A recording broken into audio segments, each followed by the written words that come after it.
নেত্রী বলেছেন একটি ভবন, একটি বিল্ডিং ধ্বংস করা যাবে, কিন্তু ইতিহাস তো ধ্বংস করা যাবে না। আসলে এটাই সত্য, কিন্তু এই চরম সত্যটাকে মেনে নিতে পারছি না। আমি বাড়ি ভাই, আমি আবেগ সংবরণ করতে পারছি না। আমি খুব কঠিন মানুষ, আমার চোখে পানি আসে না। নামাজে যখন পড়ে আল্লাহ কাছে, তখন খুব অনেক কষ্টে পানি আনতে হয়। কিন্তু কালকের এই ঘটনা আমার জীবনে যে কয়েকবার চোখে পানি এসেছে তার মধ্যে অন্যতম একটি। এই ঘটনা আমি তখন অনেকের সাথে কথা বলেছি, নেত্রী ভাষণও শুনেছি। তখন নেত্রী বলেছেন একটি ভবন, একটি বিল্ডিং ধ্বংস করা যাবে, কিন্তু ইতিহাস তো ধ্বংস করা যাবে না। আসলে এটাই সত্য, কিন্তু এই চরম সত্যটাকে মেনে নিতে পারছি না। একটা জাতি কিংবা একটা কিছু লোক কত দূর নিচে নামতে পারে, কত দূর। এবং যদি আমি বিশ্বাস করি এই অন্যায় তাদের এই অশুভ শক্তির শীঘ্রই পতন ডেকে আনবে, কিন্তু আমি বলি যে কত দূর আস্পর্ধা হয়, এবং আর সবচেয়ে ওদের ক্ষোভটা যে কত দূর। আমি অনেকগুলি চ্যানেলে লাইভ শুনতেছিলাম, একটা বাচ্চা ছেলে 30-35 বছর হবে, সে বলতেছিল আমার জন্মের পর থেকে এই বাড়িটার প্রতি ক্ষোভ ছিল, এবং তখন থেকে প্রতিজ্ঞা করেছিলাম যখনই এই সুযোগ হবে এই বাড়িটাকে ভাঙবো। তখন বাংলাদেশ রাত্রি 10টা বাজে। এই হচ্ছে আমাদের অবস্থা। আমার কথা হচ্ছে এটাই, নেত্রী কথার সাথে সুর মিলিয়ে বলতে হয়, ভবন ধ্বংস করা যাবে, কিন্তু ইতিহাস তো ধ্বংস করা যাবে না। আমরা অনেক জিনিস আমরা হারিয়েছি, অনেক স্মৃতি অনেক হারিয়েছি, অনেক ঐতিহাসিক জিনিস আমরা হারিয়েছি। হয় এগুলি রিপ্লিকা বানানো যাবে কিংবা যাবে না, সেটা অন্য জিনিস, কিন্তু আমাদের ভবিষ্যৎ প্রজন্ম তো কিংবা এগুলি জানবে না, দেখবে না। আমি আজকে সকালে আমি ঘুমাইতে পারিনি, সকালে আমি একটা পোস্ট দিলাম, বললাম যে আজ বাংলাদেশকে গতকাল হত্যা করা হয়েছে, বাংলাদেশের সকল ন্যায় নীতিকে হত্যা করা হয়েছে, এবং সাথে আমাকেও। আমি আজ মৃত, তবু আমি এই অন্যায় হত্যাকারীদের আমি বিচার করবই। মৃত অবস্থায় কিভাবে বিচার করবো জানি না, তবে ইনশাআল্লাহ আমার বিশ্বাস এটা বিচার হবেই, বিচার করবো ইনশাআল্লাহ। আপনার কি মনে হয় আমাদের দেশটা ভেতর থেকে এরকম কেন বদলে গেল? ধন্যবাদ বাড়ি ভাই আমার সম্বন্ধে অনেক কিছু বলার জন্য। আমি এতদূর যোগ্য না, চেষ্টা করে যাই, চেষ্টা করে যাচ্ছি। আপনার প্রশ্ন উত্তর বলতে চাই, আমি একজন মুসলমান, আল্লাহ যদি সত্য হন, আমি একজন মানুষ, পৃথিবী যদি সত্য হয়, পৃথিবী মানব ইতিহাস যদি সত্য হয়, এই সমস্ত অপকর্ম শেষ হবেই। পৃথিবীতে সবসময় সব জিনিস আপস এন্ড ডাউন আছে, তবে আমাদের দেশে এইটা খুব বেশি ঘন ঘন হয় এই কারণে যে আমাদের মধ্যে জাতিগতভাবে আমাদের জন্মে, আমাদের বিকাশে ভেজাল আছে। আমাদের মধ্যে এখনো 25% মানুষ বলবো না, লোক যারা বাংলাদেশকে এখনো মনে প্রাণে স্বীকার করতে পারেনি, এবং এই সংখ্যাটা বাড়ছে, এই সংখ্যাটা কমছে না। দুঃখজনক হলে সত্য। আমার ছেলেকে আমি বঙ্গবন্ধুর আদর্শের সমর্থক কিংবা সক্রিয় কর্মী বানাতে পারিনি, এরকম অনেক আছেন, কিন্তু জামাতি না যারা আছেন তাদের ছেলেপেলেরা কিন্তু জামাতি হচ্ছে। তারপর আমি বলি সত্যের জয় হচ্ছে, হয়েছে, হবে এবং হবে ইনশাল্লাহ। আপনি তো অনেক জানেন, আপনি একজন জ্ঞানী এবং খুব লেখাপড়া করা সাংবাদিক। আপনি অন্য সাংবাদিকের সাথে আপনার অনেক পার্থক্য। আপনার লেখার হাত যত সুন্দর, আপনার নলেজ অনেক প্রচুর বেশি। পৃথিবীতে সেই অনেক, সিরাজউদ্দৌলাকে মীর জাফর হত্যা করে শিকল দিয়ে বেঁধে ঘুরিয়েছিল। আজ মীর জাফর অবস্থান কোথায়, আর আমাদের সিরাজউদ্দৌলার অবস্থান কোথায়? ঠিক আমি কিন্তু বাংলাদেশে অনেকগুলি পট পরিবর্তন দেখেছি। আমি 1969 সাল থেকে ছাত্রলীগের সক্রিয় সদস্য, মুক্তিযুদ্ধের ঠিক আগের ঘটনাগুলি দেখেছি, মুক্তিযুদ্ধের অব্যাহতির পরও দেখেছি, 1975 সালের পট পরিবর্তনের পরও আমি দেখেছি, এমনকি 1990 এরশাদের আন্দোলনের সময় আমি ঢাকা ছিলাম, পতনের সময় ঢাকা ছিলাম, 1996 সালে আমি ছিলাম, তারপরে 2007 আমি ঢাকায় গেছি। কিন্তু এই ধরনের বর্বরতা, এই ধরনের নৃশংসতা, এই ধরনের মানে অসভ্যতা আমার সত্যি আমি চিন্তা করতে পারিনি। একটা মানুষ কতদূর নিচে নামতে পারে। এককালে তো আমাদের এরকম ক্ষমতা ছিল। তা আমার মনে হয় জীবন বঙ্গবন্ধু ভুল করেছেন, আমরাও ভুল করেছি, শেখ হাসিনা ভুল করেছেন, আমরা ওদেরকে সমূলে শেষ করি নাই। আমাদেরকে 1971 সালে 30 লক্ষ মানুষকে মোরা মেরেছে কিংবা মারতে সাহায্য করেছে, তাদের কয়জনকে আমরা মেরেছিলাম? 1:1 যদি হয় 30 লক্ষ, 30 লক্ষ রাজাকার মারা দরকার ছিল। আমরা কি মেরেছি? মারিনি। এই উদারতা, এই মহানুভবতা কিন্তু আস্তে আস্তে এই ময়ূরতে জন্ম নিয়েছে। তাহলে দেখুন, বঙ্গবন্ধুর এই বাড়িটা তো বঙ্গবন্ধুর বাড়ি, শেখ হাসিনা, এবং এই বাড়িটাও শেখ হাসিনা থাকেন না। শেখ হাসিনা সুদা সদন ভাঙচুর করেছে, কষ্ট পেয়েছি, কিন্তু এটা দিয়ে আমার চোখে পানি আসবে না। কিন্তু 32 নম্বরের বাড়ি যখন পোড়ানো হয়, ভাঙা হয়, আমি তখন আমার আবেগ সংবরণ করতে পারি না। তবে এই জিনিসটা একটা প্রমাণ করলো যে মৃত বঙ্গবন্ধু ওদের কাছে ভয়ঙ্কর। মৃত বঙ্গবন্ধু না, মৃত বঙ্গবন্ধুর বাড়িটাও ওদের কাছে অনেক ভয়ঙ্কর। ওরা কত দুর্বল, ওরা যে কত ভীতু।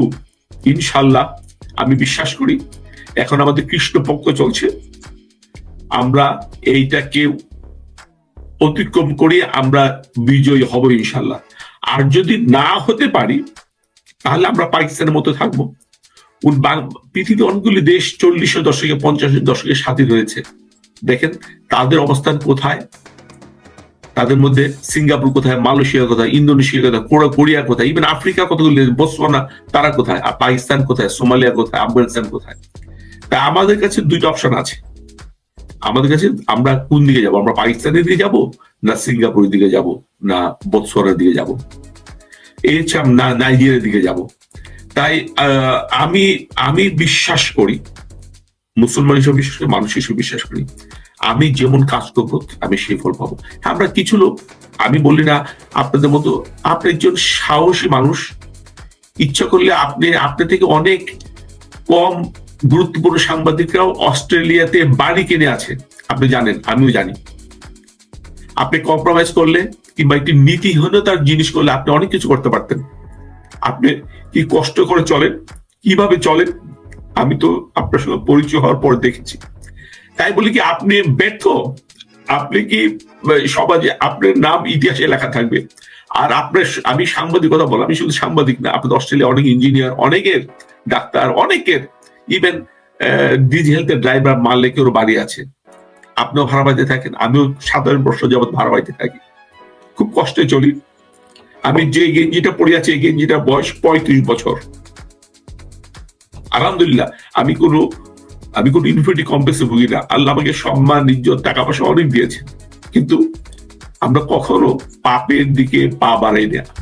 তা আমরা যারা আছি আমরা কষ্ট পাবো, আমাদের চোখে পানি পড়বে যদি দেশ না বদলায়। আর দেশ বদলে তো আমাদের মুখে হাসি উঠবে, আপনার মুখে হাসি উঠবে। তাই আমি বিশ্বাস করি এই অপশক্তির অসুরদের পরাজয় হবে, এবং আমার মনে হয় তাদের এই পতনকে গতকালকে ঘটনা আরো ত্বরান্বিত করেছে। ভাই, এই বাড়িটায় পাকিস্তানিরা হামলা করেছে, ধ্বংস করে নাই। এই বাড়িতে বঙ্গবন্ধু খুন হয়েছেন, সিঁড়িতে রক্ত পড়েছিল। বঙ্গবন্ধুর বাড়িটা লাইব্রেরির সময় না কিছু পরিত্যক্ত বাড়ির মতো পড়েছিল, তারা কিন্তু বাড়িটা ধ্বংস করে নেয়। এই বাড়িটায় শেখ হাসিনা দেশে ফেরার পরে অনেক সংগ্রামের পরে বাড়িটা তার কাছে হস্তান্তর করা হয়েছে। কিছুদিন এখানে ছিলেন, কিন্তু পরে উনি জাদুঘর করেছেন। এবং বাংলাদেশের সমৃদ্ধ জাদুঘর ছিল এটা অন্যতম, যা আমরা কোনোদিন পাবো না, কোনো জায়গায় পাবো না সেটা। 5ই আগস্ট সব পুড়িয়ে দেওয়া হয়েছে, এবং তারা বুলডোজার দিয়ে পুড়িয়ে দিয়েছে গত রাত্রে, এবং অনলাইনে উল্লাস করেছে, হিসাব করেছে কোথা থেকে কত বুলডোজার আনা হয়েছে, কিভাবে আনা হয়েছে, হিসাবটা হয়েছে। এবং বাংলাদেশ সরকার নির্জীব, নিস্তব্ধ, তার কোনো প্রতিক্রিয়া এখন পর্যন্ত আমি দেখিনি। কিভাবে দেখবেন আপনি? সত্যি আপনি যেটা বলেছেন, আমি একটু বঙ্গবন্ধুর বাড়িতে আমি 1969 সালে প্রথম গিয়েছি।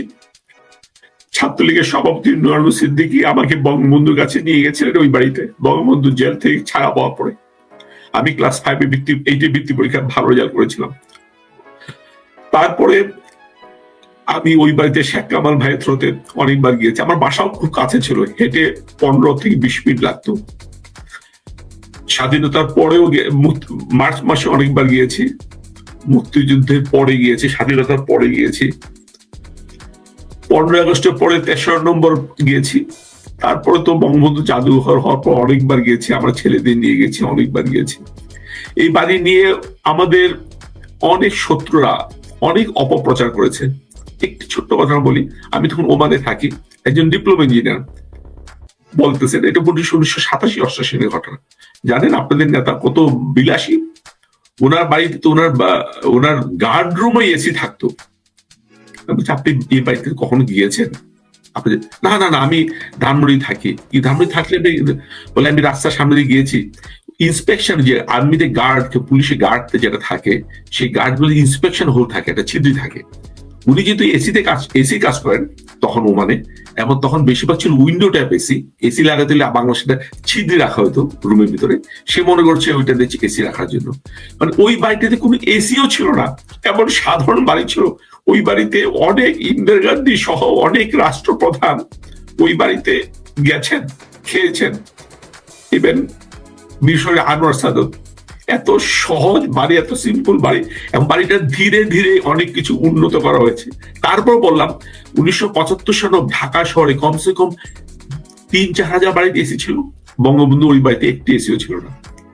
বঙ্গবন্ধু নিজের পয়সায়, সৎ পয়সায় ধীরে ধীরে এই বাড়িটা করেছেন।